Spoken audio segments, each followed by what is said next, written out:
मैं हूं सीए कविता धिंगड़ा।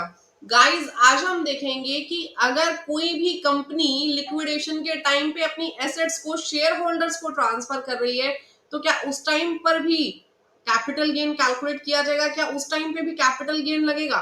देखिए, अगर कोई भी कंपनी है, कंपनी ने लिक्विडेशन के टाइम पे अपनी एसेट्स जो है वो ट्रांसफर कर दी शेयर होल्डर्स को, तो उस टाइम पे भी कैपिटल गेन लगेगा, लेकिन कंपनी के हाथ में नहीं लगेगा। मेरी बात ध्यान से सुनिए। देखिए, मैं आपको एक चार्ट से समझाती हूँ। हमने कोई भी कंपनी थी, वो लिक्विडेशन हो रहा है उस कंपनी का, उस कंपनी ने शेयर होल्डर्स को अपनी एसेट ट्रांसफर कर दी। अगर हम बात करें कंपनी की, तो as per section 46 sub section 1 company के हाथ में इसे ट्रांसफर नहीं माना जाएगा, और मैंने आपको बताया था ट्रांसफर नहीं माना जाएगा तो कैपिटल गेन भी नहीं लगेगा। कैपिटल गेन लगने की दो कंडीशन थी, एक तो वो कैपिटल एसेट होना चाहिए, दूसरा उसका ट्रांसफर होना चाहिए। यहाँ पे क्या बताया जा रहा है कि सेक्शन 46 सबसेक्शन 1 के अकॉर्डिंग हम इसे ट्रांसफर कंसीडर नहीं करेंगे, और अगर ये ट्रांसफर कंसीडर नहीं होगा तो इसके ऊपर कैपिटल गेन भी नहीं लगेगा। यहां तक आप लोगों को क्लियर हो गया? कंपनी के हाथ में कोई कैपिटल गेन नहीं है। लेकिन अभी हम बात करेंगे शेयर होल्डर्स के पास। सेक्शन 46 सबसेक्शन 2 क्या कहता है कि शेयर होल्डर्स के हाथ में इसका क्या ट्रीटमेंट रहेगा? देखिए, शेयर होल्डर्स के पास हमने एसेट ट्रांसफर कर दी। फॉर एग्जांपल, एसेट्स थी, फेयर मार्केट वैल्यू जो है एसेट की दैट वाज 100 रुपीज, ठीक है। और ये 100 रुपीज की जो एसेट्स थी ये किसके पास ट्रांसफर कर दी गई? शेयर होल्डर के पास। अब यहाँ पे थोड़ा सा इस एग्जांपल को हम डिटेल में डिस्कस करेंगे। हमने फेयर मार्केट वैल्यू ली एसेट्स की ₹100।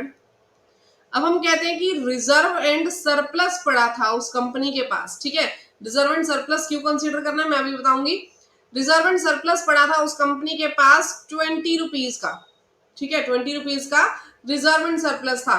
अब यहाँ पे जो एसेट ट्रांसफर की गई, एसेट ट्रांसफर कितने की वाली की गई? 100 रुपीज की, लेकिन 20 रुपीज का रिजर्व एंड सरप्लस था।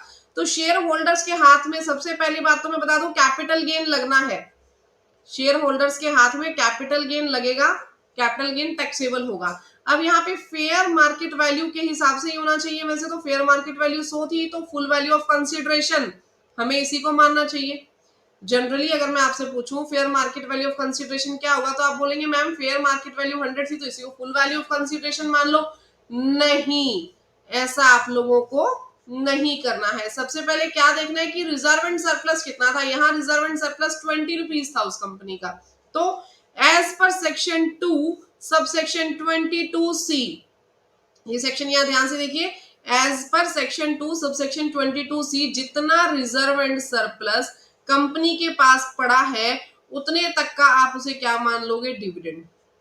वहां तक आप इसको क्या मान लोगे? डिविडेंड। यानी हम यहाँ पे ये मानेंगे कि 20 रुपए का तो शेयर होल्डर्स को क्या दिया गया? डिविडेंड दिया गया। 20 रुपए का क्या दिया गया? डिविडेंड दिया गया। तो यानी कि बाकी 80 रुपीज, बाकी 80 रुपीज उसके पास क्या आ गया? जो शेयर होल्डर्स को एसेट्स मिली, ठीक है। एसेट की वैल्यू यहाँ पे हम क्या मानेंगे? 80 रुपीज। यहां तक मेरी बात समझ में आ गई, ठीक है। अब देखो, अब हम निकालते हैं फुल वैल्यू ऑफ कंसिडरेशन। मैंने कैसे निकाला, मैं आपको फॉर्मूला बताती हूँ। अब फुल वैल्यू ऑफ कंसिडरेशन कैसे निकालना है?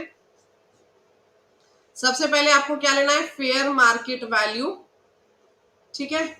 इसमें से माइनस कर देंगे डीम्ड डिविडेंड जितना भी होगा, और इसमें प्लस कर देंगे अगर शेयर होल्डर्स से कोई पैसा लिया गया, ठीक है। अगर शेयर होल्डर्स ने कोई मनी दी है, money received from share holder, अगर शेयर होल्डर से कोई पैसा लिया गया वो ऐड कर देंगे। यहां पे मेरे पास क्या आ जाएगी? Full value of consideration. यहां तक क्लियर हो गई मेरी बात? अब देखिए कैपिटल गेन कैसे निकालना है। कैपिटल गेन निकालने के लिए हम लेंगे फुल वैल्यू ऑफ कंसीडरेशन, जैसे नॉर्मली हम निकालते हैं, माइनस कर देंगे ट्रांसफर एक्सपेंसेस, माइनस कर देंगे cost of acquisition, either indexed cost of acquisition, minus कर देंगे कॉस्ट ऑफ इंप्रूवमेंट और either indexed cost of improvement, ठीक है।